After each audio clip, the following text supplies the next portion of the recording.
Welcome to this week's webisode of The Better Half. I'm Kendra D. St. Aubin. This is Katie Hartley, and we're going to take a look back at what's been going on this week. Well, Kendra, Justin Upton trending on Twitter this week. Unfortunately, not for good reasons. Kirk Gibson benching the D-back star, and Ken Kendrick calling him out, calling him an enigma. Lots of people talking about this story. Kendra, what do you think is wrong with Justin Upton? Well, I think his biggest issue right now is just the fact that he's not consistent, and that was the other word that Ken Kendrick used, is that they need their star to be more consistent. People may forget he's only 24 years old. He came up into the major leagues right away after he was drafted by the Diamondbacks, so he is young.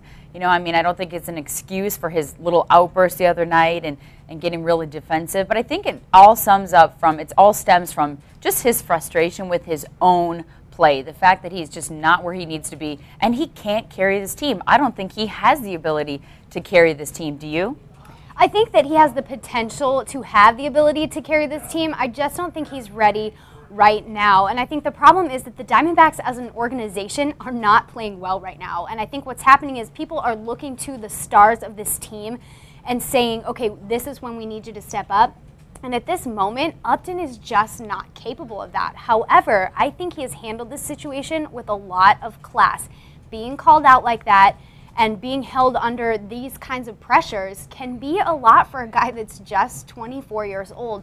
So I think he's handled the situation really well, but I don't like to see Ken Kendrick calling these players out. He's also gone after Stephen Drew, and I just think if there's any time to just maybe be a little bit more delicate with these players, I think now is the time. Yeah, and I think he technically has every right to say what he wants because he is writing the paychecks, which is what Justin Upton basically said on Wednesday. Look, I'm going to be brutally honest. He is writing the paycheck, so he's allowed to say whatever he wants. But yes, there probably is a better way to go about it. Maybe if they would have had that conversation face-to-face first before saying it in the media, probably would have helped out a little bit. Yeah, well, we wish Justin Upton and the Diamondbacks the best of luck. Moving on to another story, this one in the NFL. We're asking the question, are these NFL reps being whiny bitches or just rational part-time employees? They're sort of duking it out with the league right now. What do you think, Kendra? Well, first of all, a rational part-timer wouldn't be complaining when they're getting paid $78,000 a year. I mean, and that's for first-year officials. They start out at that. And by the end of the NFL's deal, what they were proposing, the big-time guys who've been there 10 years or more could get paid up to $200 grand. And you're a part-time official. You're a part-time employee. What normal, rational person would complain about that? I think the NFL refs are terrible. I would like to apply for that job. Official as in the NFL, because that is unreal, getting paid that kind of money. And we were talking about they get pension plans. I mean, these guys are not like being left out in the dust here. I know that the league on Monday had said that they would begin hiring and training new officials, and that makes me nervous too, bringing in a whole new group of guys and training them to do jobs that these guys have been doing for years and years and years. I don't know how I feel about that. I agree. I think that's what people should be, at least fans should be more concerned about. These replacement officials are coming from smaller college football conferences, possibly. And that to me is just not going to be a good combination. And the NFL knows they need to solve this because the fans are going to be upset with them for not reaching a deal with the officials if they have replacement officials. Yeah. Not a good thing for the fans. Yeah, let's hope that they can get this worked out. Another story in the NFL this week was a Packers fan ripping away an autographed cleat from a child at a charity softball game hosted by Donald Driver of the Green Bay Packers. Also, he won Dancing with the Stars this year. Note the mirror ball trophy she's holding. Obviously, this woman is like a hardcore fan, but how wrong is it to wrestle away a cleat from a kid at a charity softball game? When it wasn't like it just got tossed in the middle and she grabbed it, she legitimately was yanking on the cleat for 15 seconds to try to get it from this kid.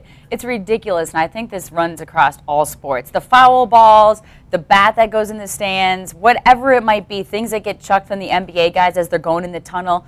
Adults, don't rip them away from the kids. What the heck do you need a sweaty headband for?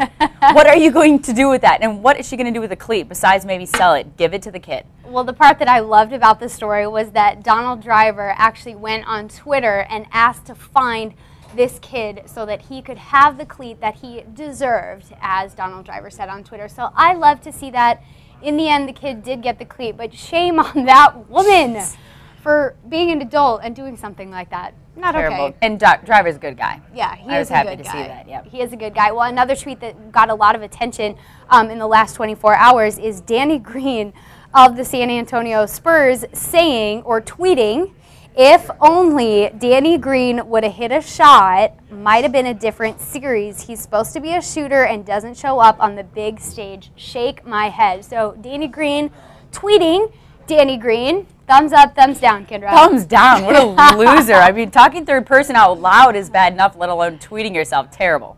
I've accidentally tweeted myself before. Accidentally so I give is it a different. thumbs up. What? Accidentally is okay. different. This was totally intentional. I think it's okay. It's like journaling, but on Twitter. Yes. I think it's fine. But to the masses. I think it's can't wait fine. to see your next accidental journal entry. All right, Kendra, we are out of time. She is Kendra D. St. Aubin. You can follow her on Twitter at Kendra620. You can follow me at FunKatie620, and we'll see you next week for another webisode of Together.